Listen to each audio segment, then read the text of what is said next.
અરે હરિયા ફરંદાન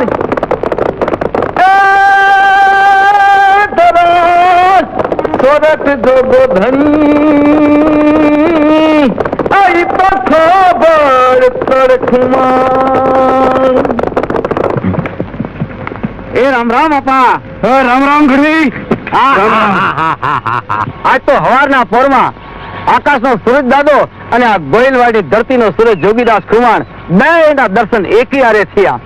મારો તો દી હદરી ગયો. પણ આપા અટાણે કઈ આ તરફ? દેવી પુત્ર ભાવેણાથી આવું છું. તો થાકી ગયા છો. હાલો પેલા રોટલા પાણી કરીને પછી નિરાંતે વાતો કરજો. ગઢવી વાતો જાજી છે પણ નિરાંત થોડી છે. કા? ખુમાણની નિરાંતની ભાવેણાના નાશની ઈર્ષા થઈ છે. એટલે 1800 પાદરના ધણી મહારાજ વજયસંઘને ખુમાણો પાસેથી કુંડલાની 84 આંચકી લેવાના ઓરતા જ આવ્યા છે. વાત માન્યામાં નથી આવતી.